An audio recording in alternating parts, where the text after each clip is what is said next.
Assalamualaikum warahmatullahi wabarakatuh. Salam aroma wangi surgawi dari Jambi. Nah, kali ini alhamdulillah hari ini saya bisa bersilaturahim ke Tanjung Jabung Timur.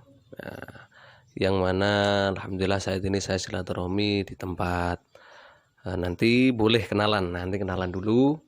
Jadi kali ini kita datang ke rumahnya senior Garu, yang mana beliau ini sudah bertahun-tahun di dunia Garu. Jadi kali ini kita dari tim Berkah Bumi HBS Jambi itu datang ke sini untuk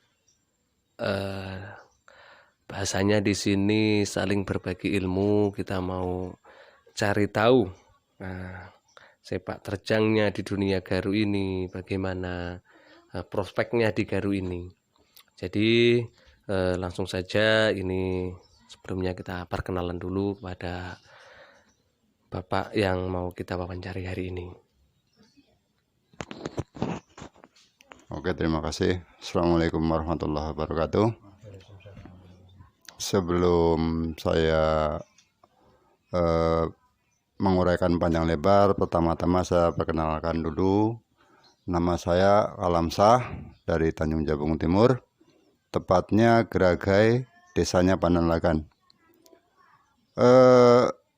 Untuk masalah perkembangan Garu sekarang,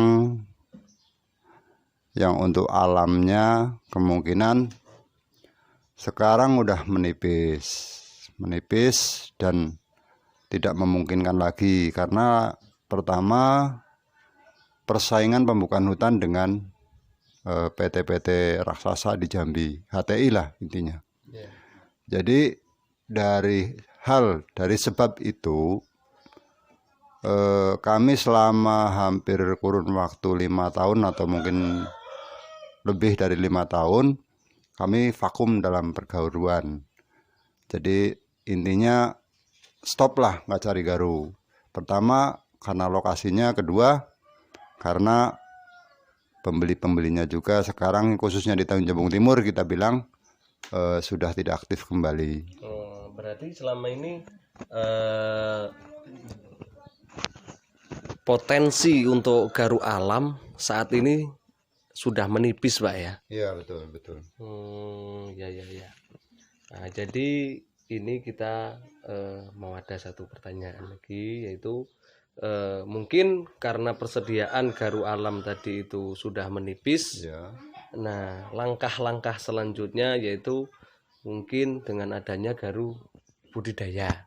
Nah, ini menurut panjenengan yang selaku sesepuh atau senior di Garu, nah, bagaimana sih tentang Garu budidaya itu? Terima kasih. Sebetulnya begini Mas, masalah Garu budidaya atau Garu suntikan ini yang identik kita orang tani tahu Garu suntikan lah yang jelas. Itu dari kurang lebih tahun 2007 saya udah pernah dengar bahwasanya kedepannya akan ada obat inokulan namanya. Yang dulunya inokulan itu berbentuk serbuk. Awalnya berbentuk serbuk. Waktu tahun 2007 atau 2007-2008 itu di Bangka Belitung tuh pernah ada di media televisi. Di situ masuk inokulan yang berbentuk serbuk. Itu. Cuman sampai sekarang ini belum ada masuk ke wilayah Jambi. Intinya itu. Jadi dengan adanya media yang cukup luas, alhamdulillah kemarin saya tengok-tengok di media di media sosial, rupanya sekarang nampaknya sudah mulai ramai masalah Garu budidaya atau Garu inokulan. Nah, kebetulan semakin hari semakin kesini semakin modernisasi termasuk di bidang inokulan ini. Maksudnya yang dulunya serbuk sekarang berbentuk cair. Ya, ya. Waktu tahun 2010 ada juga yang cair, cuman hasilnya tidak memuaskan karena udah banyak orang bisa kita bilang tertipu lah. Ya, ya, ya. Disuntik, batangnya rusak, busuk, bubalnya tidak jadi. Nah, alhamdulillah dengan adanya saya kenal dengan HBS ini, kemarin saya silaturahmi ke tempat beliau di Ladang Panjang.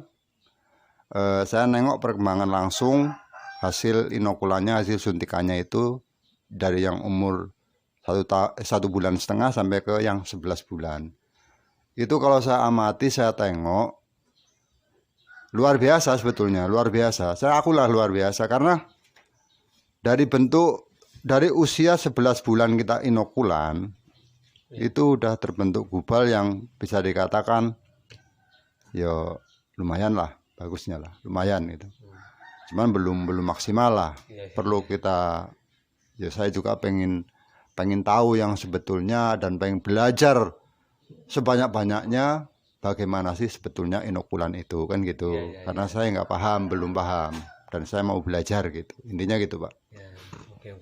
Jadi berarti intinya di sini dari beliau, kalau saya amati kan sudah intinya percaya dengan garu budidaya. Bahwasannya kalau sekarang ini hanya untuk mengandalkan yang alam, mungkin sudah disebutkan sama beliau tadi, garu alam sudah mulai menipis. Jadi bagaimana untuk menunjang kebutuhan yang untuk ekspor itu permintaan masih tinggi, cuman produksinya kurang. Jadi diciptakannya adalah dengan garu budidaya. Nah, ini bisa nanti teman-teman amati sekaligus nanti untuk bahan referensi lah. Nah, dari obrolan kita ini bahwasannya insya Allah garu budidaya itu tetap menjanjikan gitu Pak ya. Insya Allah, nah, amin. Asalkan kita benar-benar kita pelajari, kita telusuri, bukan hanya sekedar oh nilainya jual mahal, cuman kita tidak pernah tahu prosesnya bagaimana, tidak mau mempelajarinya. Itu yang saya katakan konyol lah, maaf ya ini ya. Jadi yang selanjutnya Pak, kira-kira sampai ini dari tahun berapa Pak ini main garu ini, yang mencari dari alam ini tadi? Kalau untuk mencari garu alam ini kurang lebih mulai tahun 2002 sampai berhenti kemarin tahun 2015-an. Oh, 2015. Nah, 2002. kenapa saat ini jenengan tertarik lagi dengan garu kayak itu? Nah, tertariknya karena adanya teman-teman ataupun perkenalan di media sosial itulah. Iya. Karena sekarang lagi boomingnya masalah garu budidaya kan. Iya. Booming sekarang ini, betul-betul booming garu budidaya ini. Tinggal sekarang kita, ya pertama saya belajar gimana sih sebetulnya hasilnya nantinya. Karena belum ada yang panen raya, belum ada. Gitu, panen raya belum ada. Jadi ya mudah-mudahan dari adanya garu budidaya itu bisa menghasilkan gubal-gubal yang bisa dikatakan super ataupun di atasnya super mungkin. Amin. Ataupun ya saya minta jangan monoton gitu-gitu aja gitu loh. Ya. Jangan monoton gitu-gitu aja. Kalau kita cuma bentuk chip aja mungkin semua orang udah bisa. Iya. Gitu. Ya, mudah-mudahan kita di sini kombinasi Pak ya, saya bilang ya. Sampean pencari garu alam, mungkin dari kita ini belajar di budidaya, nanti kita kombinasikan. Iya, insyaallah. Nanti untuk membentuk bentuk-bentuk yang unik dan lain sebagainya. Insyaallah. Nah, jadi selanjutnya Pak, suka duka di pergaruan ini bagaimana Pak?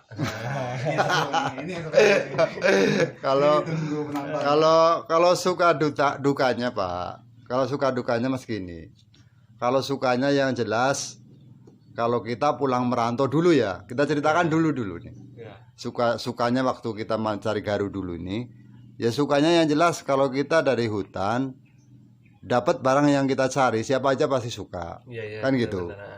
Cuman seperti contohnya nggak usah lah orang lain, seperti orang rumah gitu, baik kan taunya cuman ada garu, dapat garu di rumah, jual dapat duit, cuman kan nggak tahu dukanya. gitu, nggak tahu dukanya. Nggak usah orang lain, orang rumah aja nggak tahu dukanya kita, kan gitu, iya kan? Jadi sebetulnya kalau dukanya masya Allah, betulnya, cuma kan nggak perlu, namanya perjuangan hidup biasa lah kan gitu.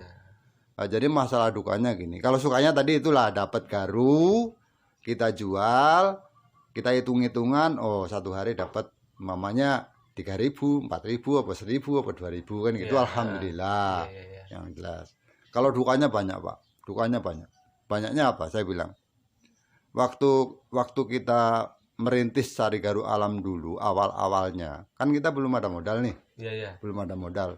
Jadi untuk rangsum aja terus terang ini rangsum, saya pinjam sama warung lah.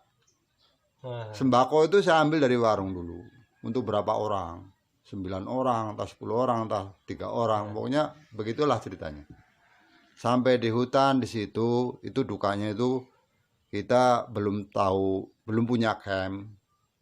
Harus bikin camp dulu pakai tenda hitam itu. Udah itu tantangan-tantangan lain banyak di hutan kan gitu. Yang paling harus kita lakuin yang sengsaronyo di garu pergaruan, walaupun toh budidaya ini sama sengsaranya. Satu, kita harus ngapa, seteliti mungkin kita ngapa. Budaya itu kita harus betah melek. Harus tahan melek untuk ngerping itu. Bukan enak garu ini, oh ini segini harganya 5 juta 1 kilo. Itu butuh berhari-hari untuk bersihkan, bukan enak. Bukan habis ngapak kita dapat langsung dijual 5 juta, nggak bisa gitu loh. Jadi gitu, dukanya tuh banyak sekali dukanya daripada sukanya. Cuman kalau di bidang garu mungkin saya masalah ilmu alhamdulillah ya udah bisa dikatakan paham lah. Cuman tinggal suksesnya aja belum. Nah itu suksesnya aja belum. Ya itu yang kami harapkan, mudah-mudahan dengan adanya relasi-relasi kawan-kawan dari tim HBS ini ya sama-sama lah kita membangun perekonomian yo petani khususnya, umumnya yo gitulah kan gitu. Itu mudah-mudahan di masa yang akan datang ketika tiba waktunya nanti kita panen, insyaallah hasilnya memuaskan. Amin. Dan pasaran pun semakin bagus gitu. Udah. Ya, ini barusan kita semua sudah mendengarkan wejangan-wejangan suka duka pengalaman di pergaruan oleh beliau yang kalau dihitung-hitung dari 2002 ya sudah berapa tahun itu kan, sudah termasuk sangat lama. Nah, jadi di sini poinnya sama-sama kita ketahui bahwasanya memang pergaruan atau garu ini memang itu bernilai. Cuman di situ ada proses yang panjang. Nah, itu yang perlu kita perhatikan. Boleh jadi hasilnya sebagai bahan penyemangat kita, cuman kita jangan lupa prosesnya. Nah, seperti itu. Jadi prosesnya harus kita jalani, harus kita teliti. Yang penting intinya kita harus rajin-rajin untuk belajar, sama-sama berbagi ilmu, saling belajar, bertukar pengalaman. Ya mudah-mudahan video kali ini bisa bermanfaat bagi kita semuanya untuk jadi bahan masukan dan lain sebagainya. Ya, nanti mungkin apabila ada kesalahan, ada yang kurang tepat, silahkan bagi rekan-rekan untuk berbagi komentarnya dengan kita, sarannya untuk memajukan pertama ya di dunia pergaruan ini. Jadi untuk menjadi garu ini semakin lebih baik, bukan hanya simbolis saja harganya mahal, seperti itu, tapi memang kita buktikan benar-benar, kita pelajari. Kiranya cukup sekian dari kami tim Berkah Bumi HBS Jambi. Kurang lebihnya saya akhiri. Assalamualaikum warahmatullahi wabarakatuh. Waalaikumsalam warahmatullahi wabarakatuh. Nanti